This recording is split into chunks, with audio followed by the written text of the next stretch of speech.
Good morning guys, मेरा नाम है अंकित और आज हम शुरू करने जा रहे हैं accounting for partnership firm which is chapter 2 of class 12 accountancy.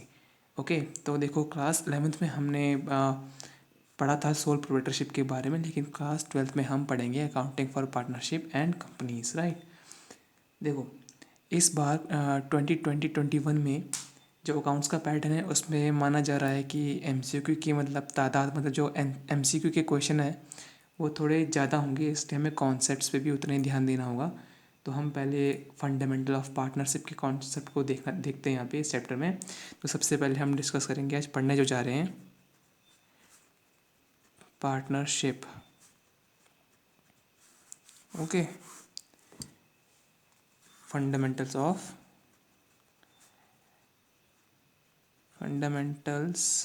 Of partnership.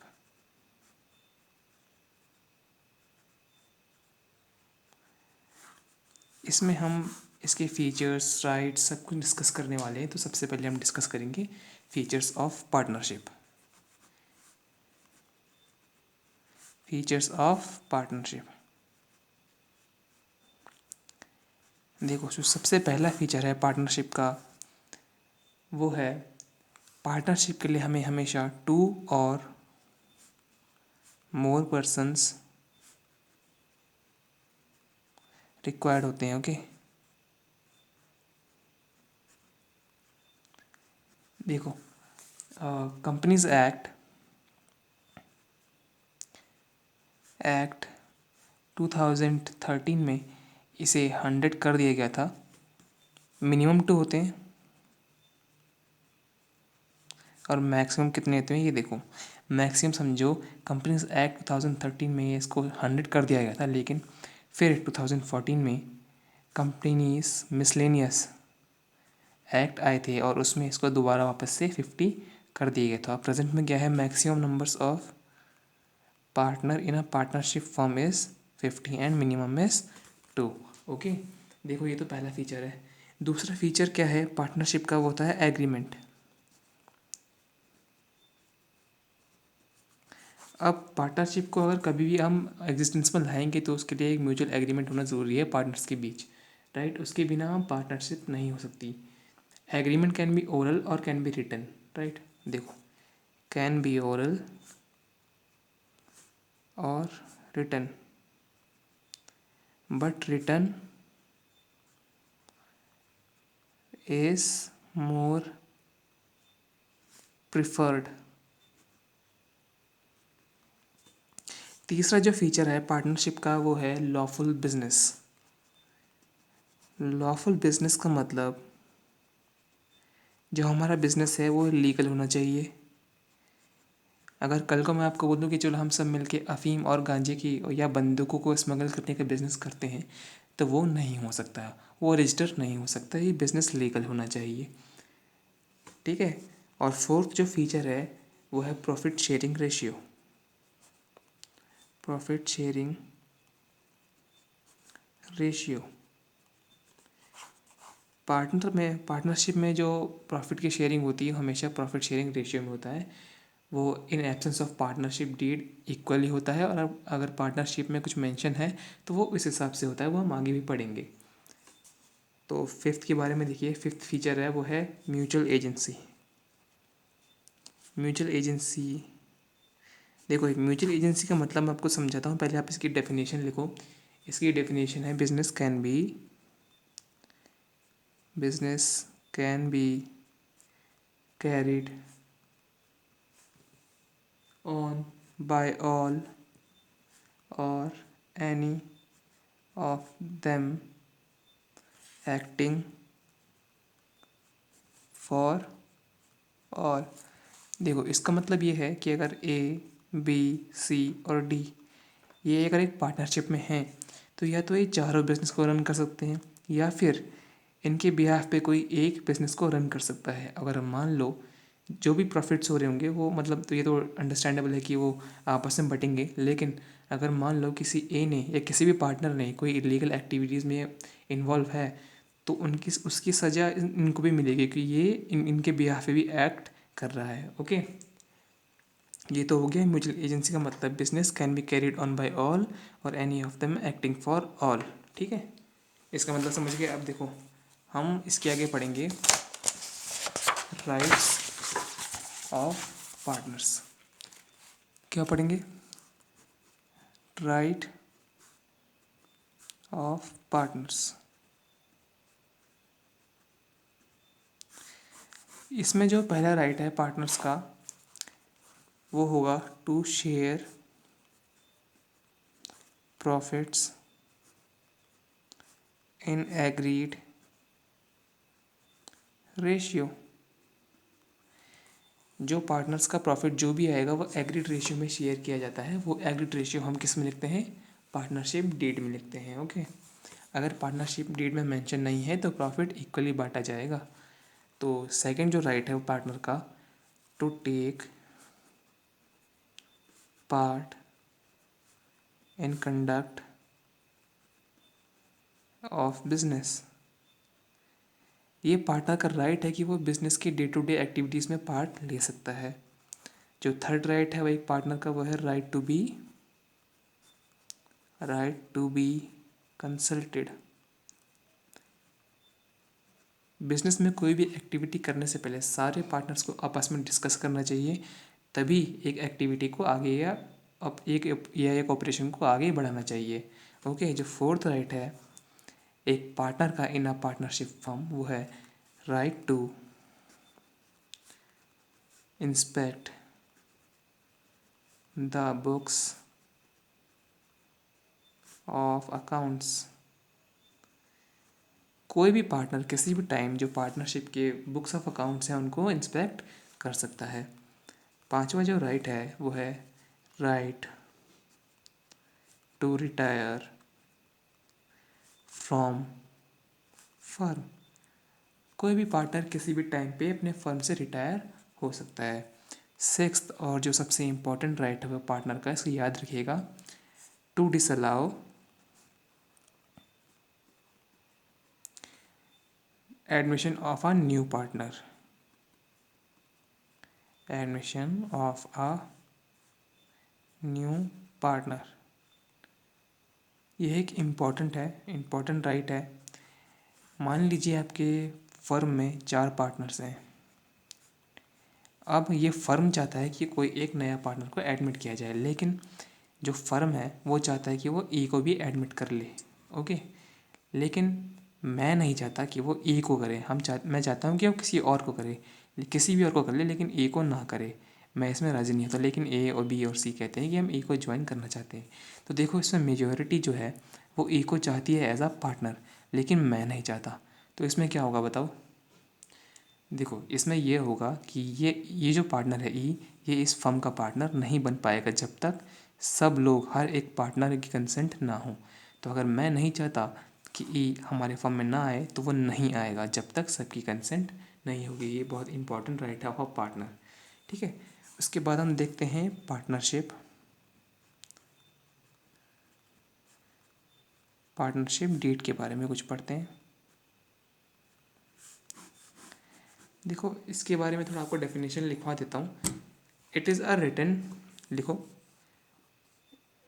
It is a written agreement among partners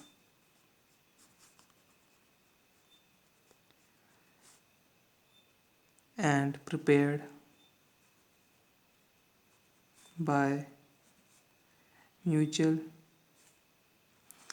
consent of all partners, and it contains all details of partnership.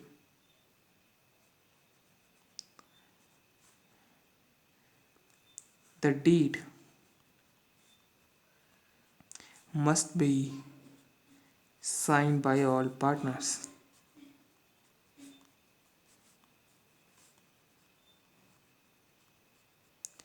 देखो क्या है पार्टनरशिप डीड की definition. It is a written agreement among partners and prepared by mutual consent of all partners. It contains all details of partnership and the deed must be signed by all partners. Right, तो partnership में देखो कुछ rules लिखे होते हैं, उन rules को भी आगे डिस्कस करेंगे। देखो तो वो रूल्स क्या होते हैं हम आगे देखो डिस्कस करते हैं, अभी लिखते हैं। मेरे साथ लिखते जाओ इनको। देखो आप अगर खाली वीडियो देखते रहोगे लिखोगे नहीं तो आपको कुछ समझ नहीं आएगा, आप 2 या 3 घंटे बाद भूल जाओगे इसे। तो आप लिख लो इसे कहीं पे। Rules applicable in case of partnership in absence of partnership deed.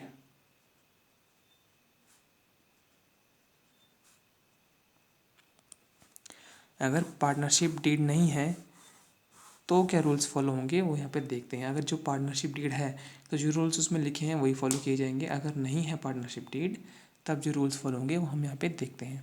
देखो पहला रूल क्या है, प्रॉफिट एंड लॉसेस, जो हम आगे भी बात कर रहे थे। Profit and losses are to be distributed,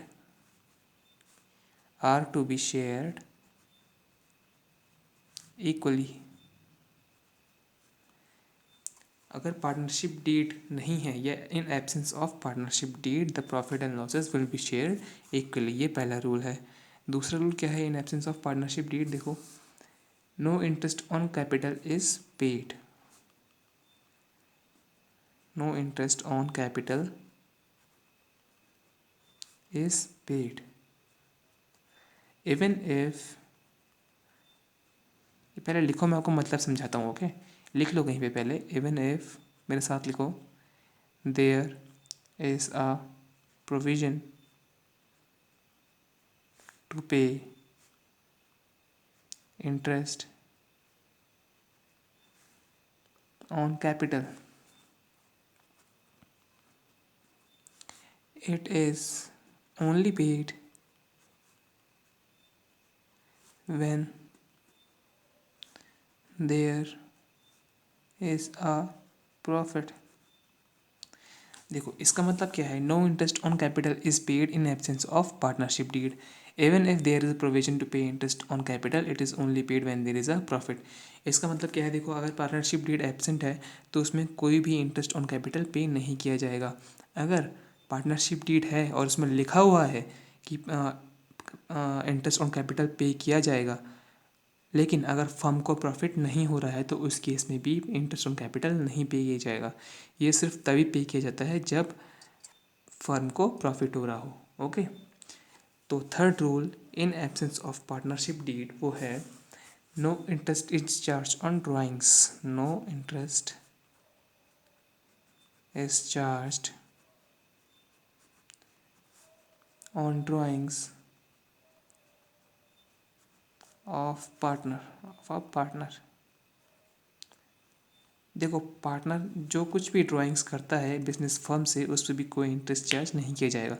जब हम आगे P&L अप्रोप्रिएशन अकाउंट डिस्कस करेंगे तो उनमें सबको एक बार दोबारा पढ़ेंगे, इन सब की एंट्रीज उसमें देखेंगे कौन सी एंट्री किस बेस पे लिखी जाती है, आपको सब आसानी से समझा दिया जाएगा। बस अब यहाँ पे रूल्स लिख लीजिए, उनको समझ लीजिए थोड़ा बहुत, आगे भी इनको डिस्कस करेंगे तब आपको अच्छे से समझ आ जाएगा। फोर्थ रूल जो है वह है interest on partners loan, on partners loan is paid 6% per annum even if there is a loss। अगर फर्म के पार्टनर ने फर्म को लोन दिया है तो उस लोन पे भी फर्म को 6% पर एनम इंटरेस्ट पे करना होगा, अगर फर्म को लॉस हो रहा है तभी भी। ओके, इसको भी हम आगे डिस्कस करेंगे। फिफ्थ रूल जो है वो है नो सैलरी ऑब्लिक कमीशन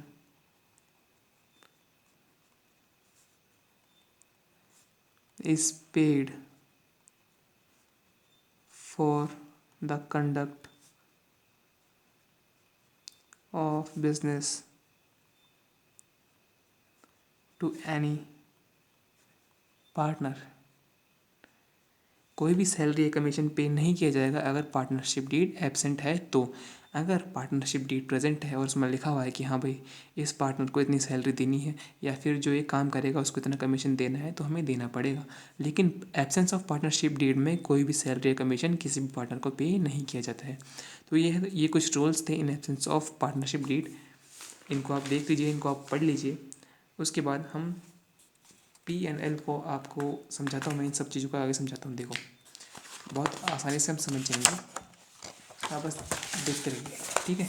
देखो क्लास 11th में हमने P&L अकाउंट बनाया था, उसमें आपको याद होगा, मैं आपको फिर भी बना देता हूँ आपके लिए। देखो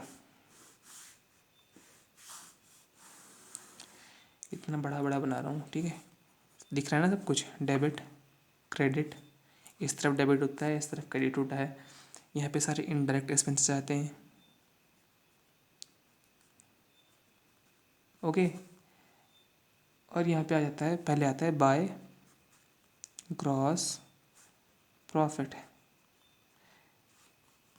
जो भी आपका आइटम है यहाँ पे आते रहते हैं, इनडायरेक्ट एक्सपेंसेस बाकी वगैरह वगैरह।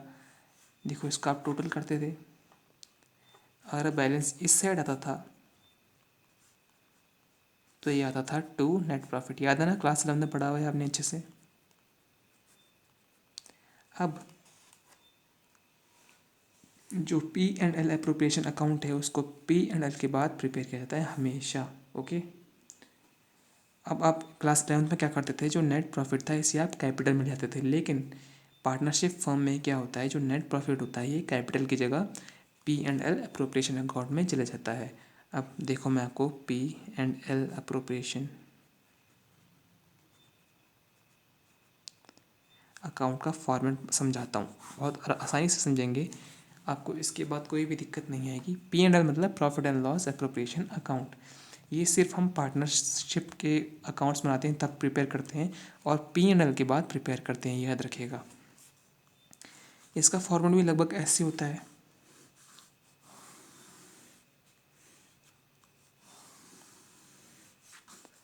पर्टिकुलर अमाउंट, देखो ये अमाउंट को आप पूरा लिखना, ओके। क्लास 12 के बोर्ड एग्जाम्स में शॉर्ट फॉर्म अलाउड नहीं होती हैं, आपको बताते हैं पहले ही।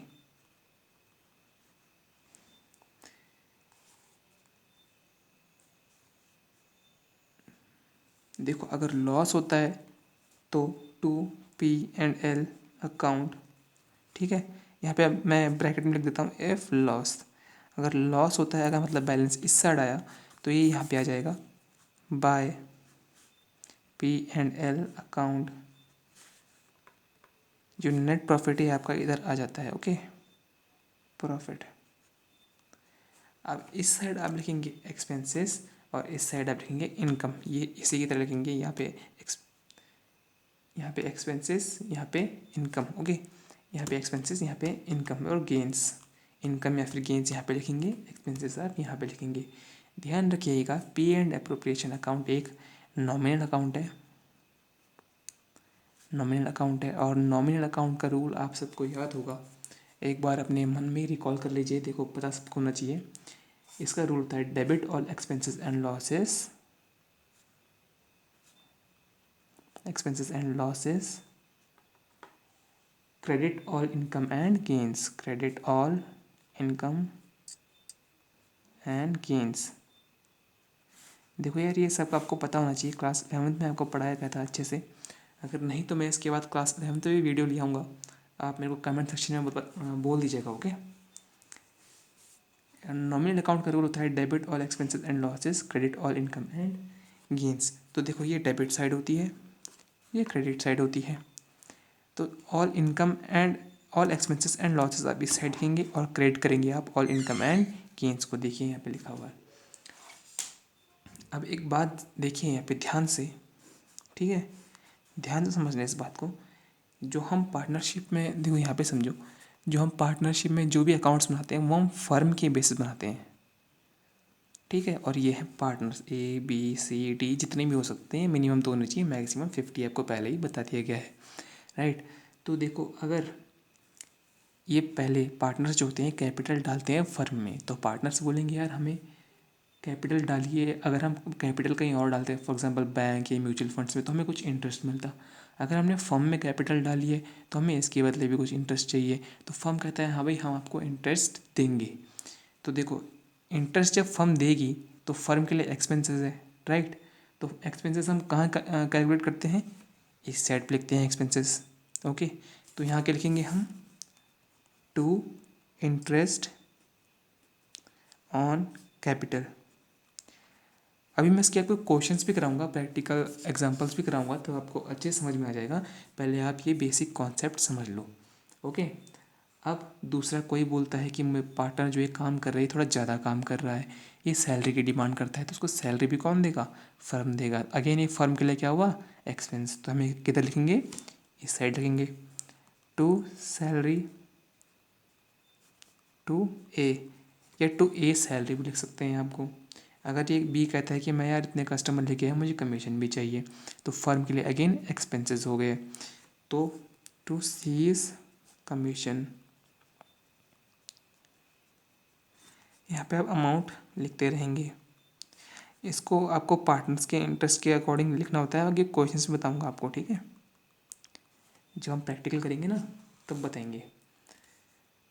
और कुछ फर्म पे जो प्रॉफिट आता है उसमें से वो कुछ अमाउंट रिजर्व में डालता है। जो फर्म होती है अगर इसे प्रॉफिट होता है तो ये रिजर्व में कुछ अमाउंट डाल देता है, तो भी ये क्या हुआ, एक तरह से एक्सपेंस हो गया। तो इसे हम क्या लिखेंगे, टू ट्रांसफ़र टू रिजर्व, और यहाँ पे अमाउंट लिख देंगे। और एक और चीज़ होती है इंटरेस्ट ऑन ड्राइंग। अब ड्राइंग देखो आपको क्लास में अच्छे से पता है कि ड्राइंग तब होती है जब कोई पार्टनर अपने बिजनेस से पैसा निकाले। तो यहाँ पे अगर मान लो बी बिजनेस से पैसा निकाल के ले गया तो फर्म कहेगी भाई जो आप पैसा निकाल के ले गए हो उससे मुझे इंटरेस्ट चाहिए, तो फर्म की क्या हो गई, इनकम हो गई। जो इंटरेस्ट बी को इसको देना पड़ेगा, मान लो बी ने ड्राइंग कर लिया है, ओके, तो बी को इस पर इंटरेस्ट भी देना पड़ेगा। तो इंटरेस्ट फर्म की क्या हो गई, इनकम। तो इनकम किस साइड आती है, इस साइड आती है। तो हम कैसे लिखेंगे इसको, बाय इंटरेस्ट ऑन ड्राइंग,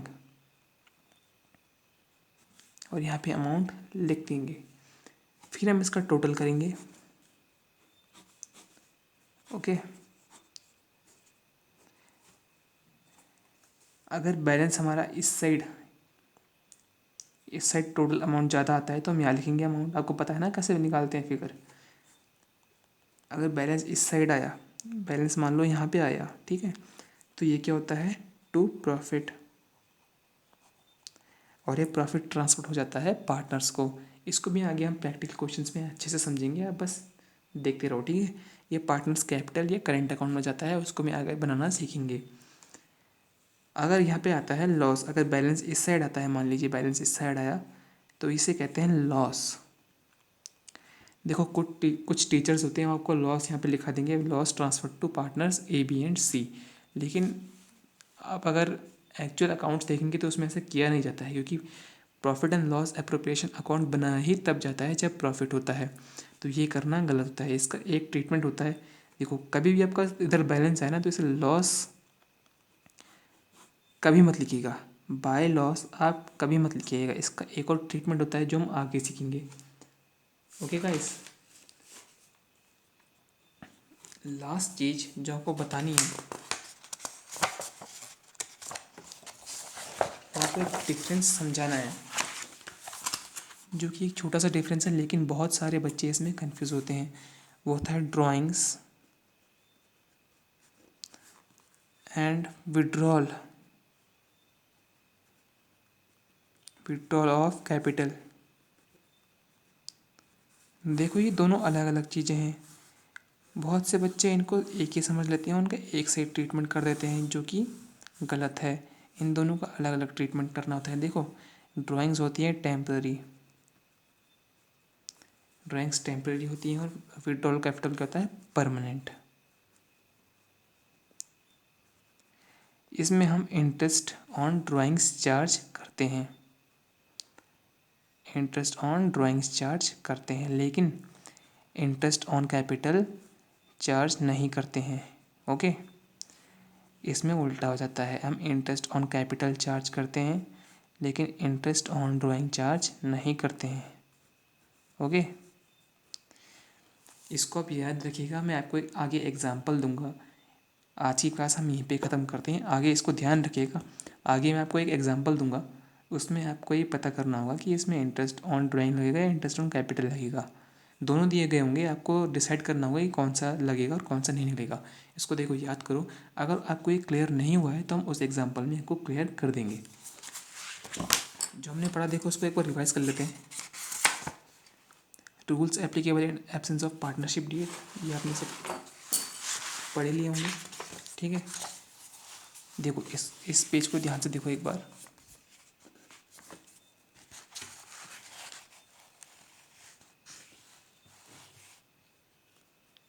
ये है P&L account. Okay, P&L appropriation account क्या है? नॉमिनल अकाउंट है। डेबिट ऑल एक्सपेंसेस, सारे एक्सपेंसेस एंड लॉसेस इधर आ जाएंगे। Credit all income and gains, सारी इनकम और जो गेंस होंगे वो इधर आ जाएंगे। टोटल करके अगर